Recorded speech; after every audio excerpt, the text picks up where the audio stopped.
at Swarthmore. We are here to talk to one of my student technicians. We're here with Chern, and he's going to tell us about his experiences in the makerspace and what his specialties and major and everything are. So I'm excited to talk to you. And why don't we start off with, we had an interview with Brandon Zunin, and I know you guys are in the same place right now. So can you tell me where you're at and where you consider to be home? So I'm from Malaysia, so that's my home. But right now I'm in Idaho, in northern Idaho. We're kind of in the middle of nowhere. I think Brandon has a much more romantic way of saying it. 'Cause he's all about the cabins and the trees and the chopping wood, which is fun, granted. But yeah, it's really beautiful out here in rural Idaho. I'm living at, his family has a little piece of land up here, and it's been really nice. Yeah. Okay, great. Well, I'm glad that you have a friend to hang out with during this Corona quarantine. So Can am you tell us a little bit? Yeah, hang out with a lot, right? You guys are getting really close. So can you tell us a little bit about your studies at Swarthmore? What do you major in? Are you involved in any clubs or double majoring or minoring in anything? Yeah. So I study sociology and anthropology at Swarthmore, mostly focusing on anthropology. My thesis that I'm writing right now has to do with labor migration rights, and more specifically migrant domestic workers who work, Filipino migrant domestic workers in Malaysia. And other than that, I'm the president of the cycling club, and I'm also very involved with outsiders, and yeah. That's great. That's a big topic to tackle for your studies. What kinds of, when did you start working as a MakerSpace technician? So I started in spring of 2020, but I've always been kind of in and out of the space since my sophomore year, I want to say. So 2018, one of those. Yeah. Okay. Let's call it 2018. Yeah, so that leads me into my next question, which is, what do you use the makerspace for? Or what have you used the makerspace for personally or academically? Academically, nothing. There, that's not true to say. But I think for me, the makerspace is like sophomore is such a theoretically and intellectually driven kind of place, and we have so much emphasis, and we like really pride ourselves in how we intellectualize and conceptualize the world. But like, I think we sometimes lose an appreciation for how knowing the world also involves like feeling like feeling the wood in your hands, or like I think it's just like a very different way for me to learn, if that makes sense. Yeah. Yeah, I couldn't agree with you more. And so what kinds of specific projects have you worked through and that you feel like maybe have helped you sort of develop your skill set? Projects at the makerspace.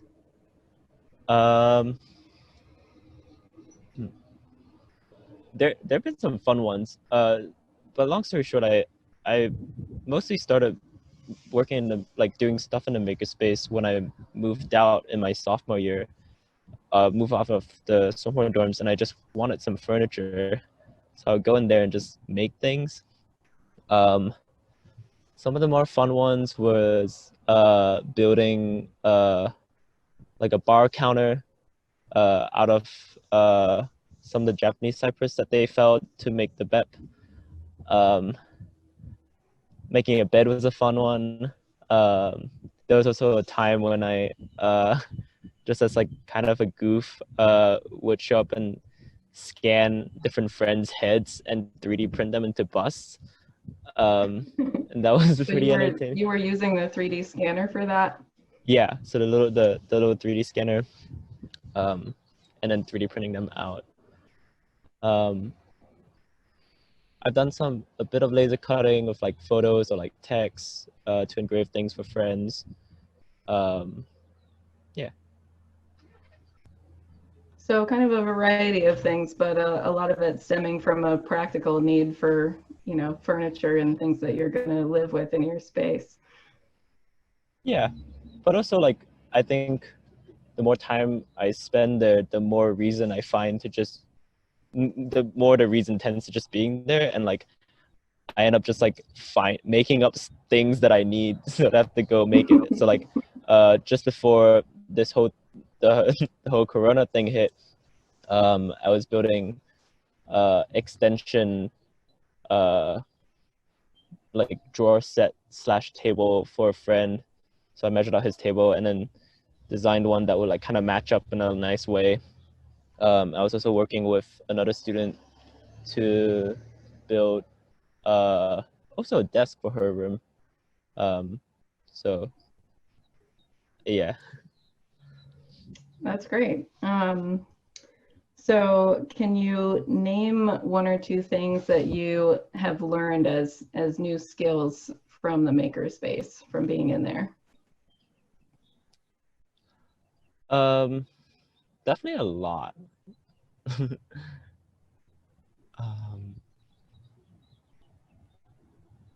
I think it's, well, in terms of like making things, again, going back to Swarthmore being an intellectual institution, I think there's a lot of things that are like easy to know, meaning like, yeah, you know how to nail a nail into a piece of wood, or like screw a thing, or like mark an angle, but it's something else to like really learn it with your hands and to like get that familiarity. And then there are all the like little micro things of like how you hold yourself, how you brace yourself, how you like how do you position yourself, and those things are like kind of hard to pin down, I want to say. But I think that's actually the most valuable part, more than me being able to, you know, step by step tell someone how to use a laser cutter.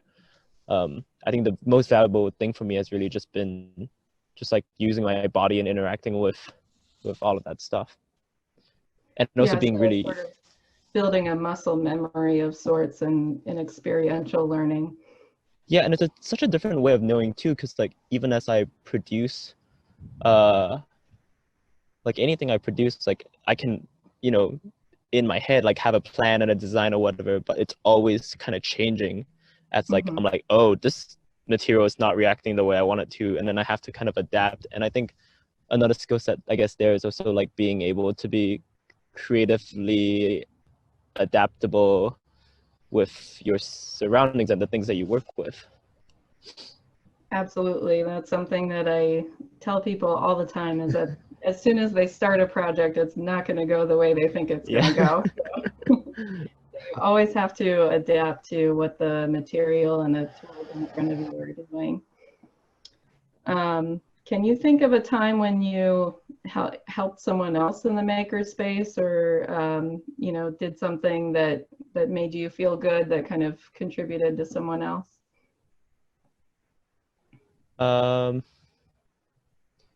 Yeah. Um,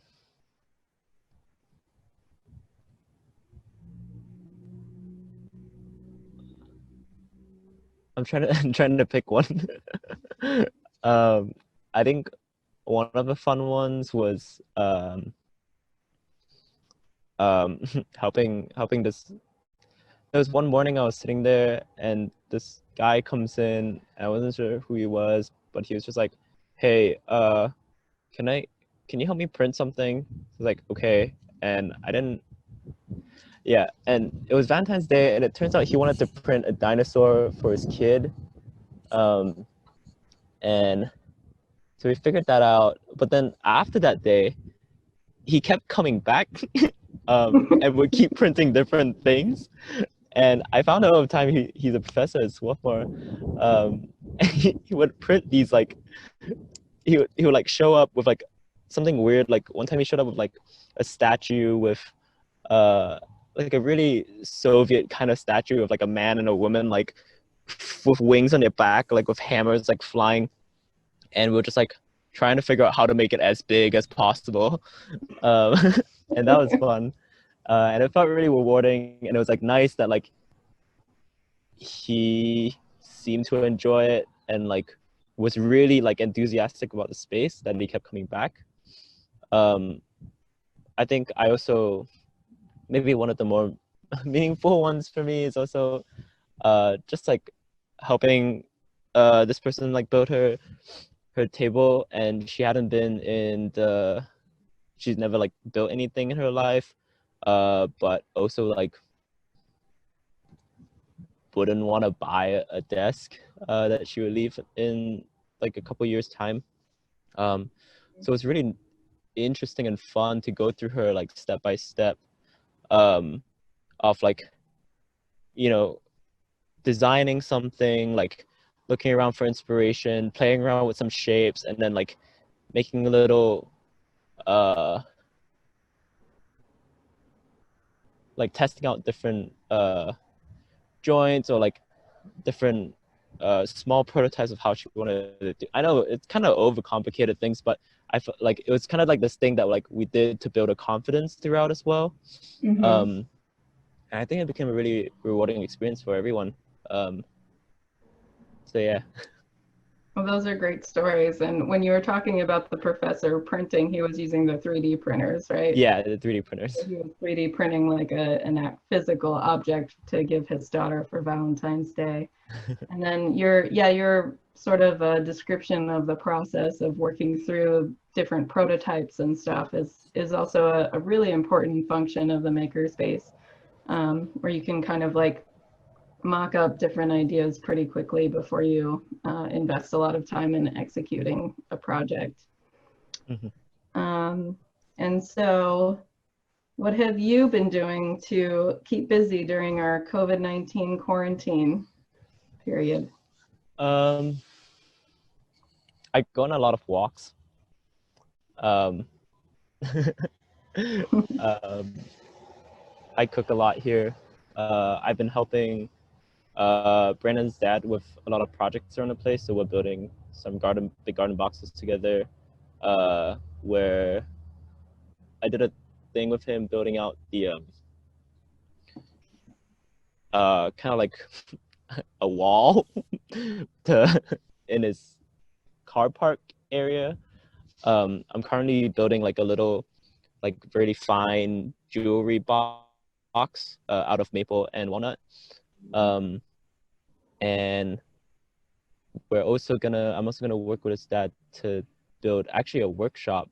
So they have an old big like kind of like a barn structure, but one part's walled off, and we're putting in insulation, and we're gonna put up walls and everything, and build a workbench for it too. So it's definitely very different from the makerspace, but it's really cool to like learn from someone who's been like a rough carpenter and like a cement guy and a rock guy and a contractor, which is a very different mindset from like the makerspace type of building things.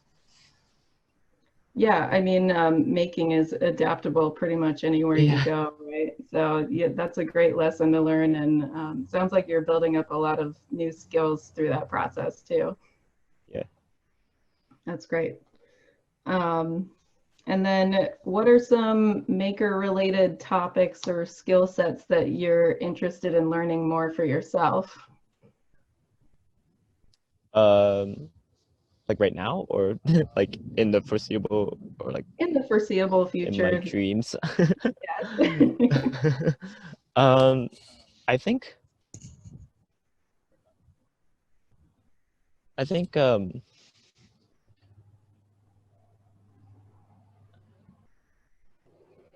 I mean, I'm personally not super interested in using machines that much, or like CNC routing, or uh, like 3D printing. I'm not really so interested in that kind of stuff. Um, I think I don't know, like to me, to me, like I feel like I'm still very much starting out, and I can make things, but I definitely can improve. And I think for me, the really important things are like just real like fundamental things.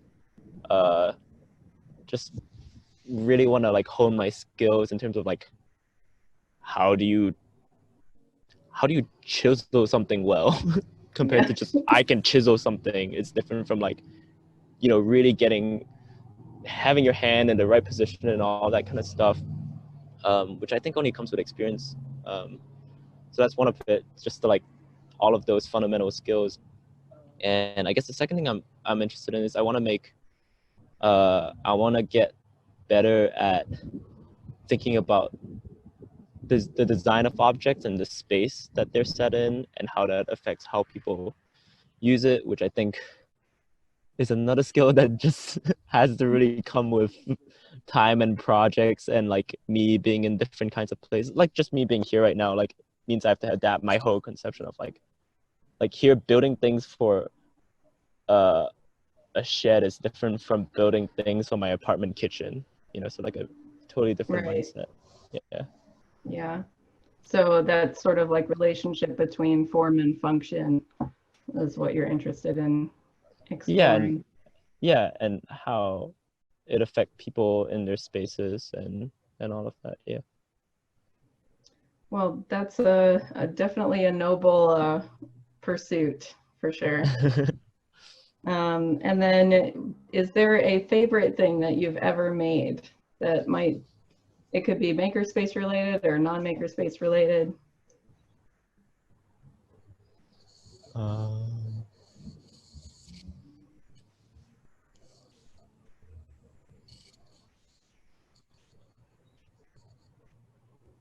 I want to say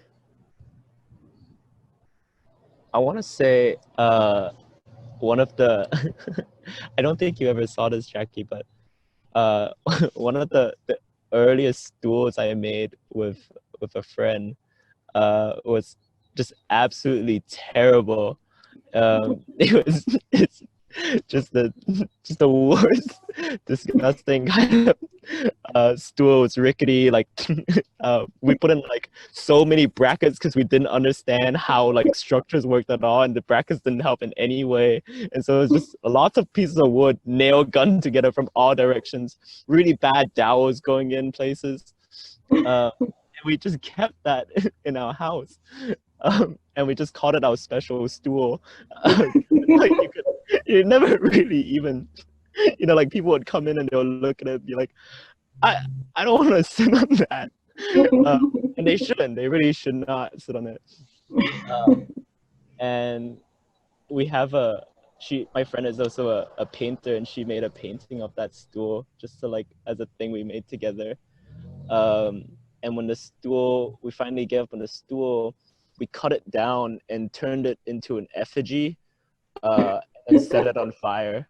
So I think that whole life journey is the favorite thing I've made. That's amazing. So, I mean, that's a great story because you guys just really took it with a great sense of humor and were really sort of kept it as a humbling memento for yourselves for a little while, and weren't afraid to sort of like, you know, let people know about your struggles in the beginning. And so I think that's important things to share to people, Yeah. because everybody's first project is really Yeah. hard, and you know, you learn from it and you make something better the next time. So Yeah. thank you Yeah. for sharing that. Anything else you want to add for the Swarthmore community to know about yourself or your experiences? No, but yes, yes, and um, I think really for me the just that whole story. I think the makerspace has really been really really special place for me at Swarthmore. Uh, and I think that's throughout this whole conversation that's kind of come out. Like, it's a space where I get to learn with a completely different mindset, space that I get to like play and experiment in. And like building things should be fun and and it's iterative and it takes a long time to really get a feel for things. Uh, but I would just encourage everyone to try um, and come if you come with it with the right attitude, it's much easier. Well, that's a wonderful way to wrap up our interview. And thank you, Chern, for telling us about yourself. And you have been a wonderful addition to our team at the Makerspace. And I'm glad to hear that you are staying busy and staying safe. And hope we get to cross paths soon. And so that concludes our interview, and stay tuned for more from our Makerspace technicians. Yeah, thanks, Jackie.